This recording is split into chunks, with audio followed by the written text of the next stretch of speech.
وإذ ابتلى إبراهيم ربه بكلمات فأتمهن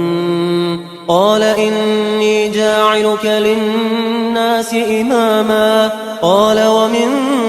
ذريتي قال لا ينال عهد الظالمين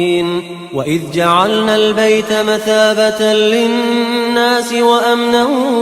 واتخذوا من مقام إبراهيم مصلى وعهدنا إلى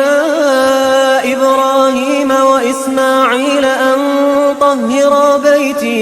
أن طهرا بيتي للطائفين والعاكفين والركع السجود وإذ قال إبراهيم رب اجعل هذا بلدا آمنا وارزق أهله من الثمرات من آمن منهم بالله واليوم الآخر قال ومن كفر فأمتعه قليلا ثم أضطره إلى عذاب النار وبئس المصير وإذ يرفع إبراهيم القواعد من البيت وإسماعيل ربنا تقبل منا إنك أنت السميع العليم ربنا وجعلنا مسلمين لك ومن ذريتنا أمة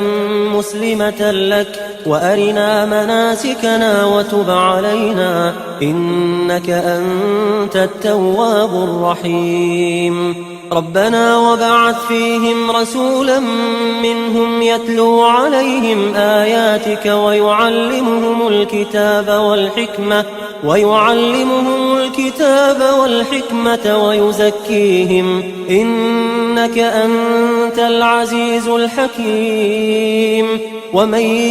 يرغب عن ملة إبراهيم إلا من سفه نفسه ولقد اصطفيناه في الدنيا وإنه في الآخرة لمن الصالحين إذ قال له ربه أسلم قال أسلمت لرب العالمين ووصى بها إبراهيم بنيه ويعقوب يا بني إن الله اصطفى لكم الدين فلا تموتن إلا وأنتم مسلمون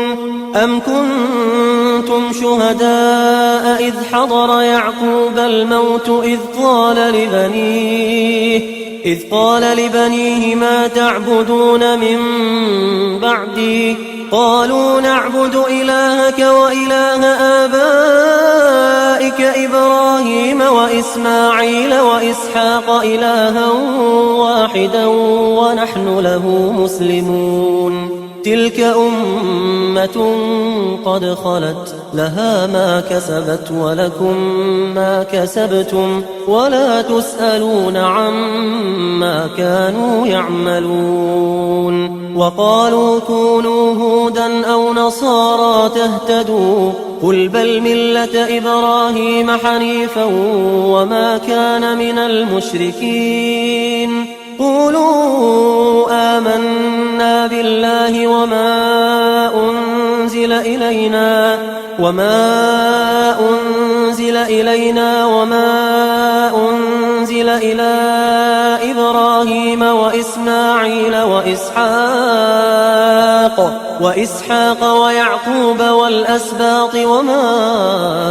أوتي موسى وعيسى وما أوتي النبيون من ربهم لا نفرق بين أحد منهم ونحن له مسلمون فإن آمنوا بمثل ما آمنتم به فقد اهتدوا وإن تولوا فإنما هم في شقاق فسيكفيكهم الله وهو السميع العليم. صبغة الله ومن أحسن من الله صبغة ونحن له عابدون. قل أتحاجوننا في الله وهو ربنا وربكم ولنا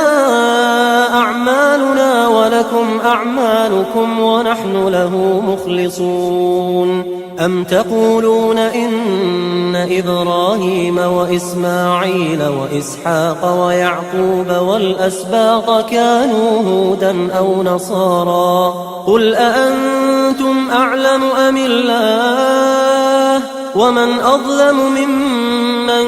كتم شهادة عنده من الله وما الله بغافل عما تعملون. تلك أمة قد خلت لها ما كسبت ولكم ما كسبتم ولا تسألون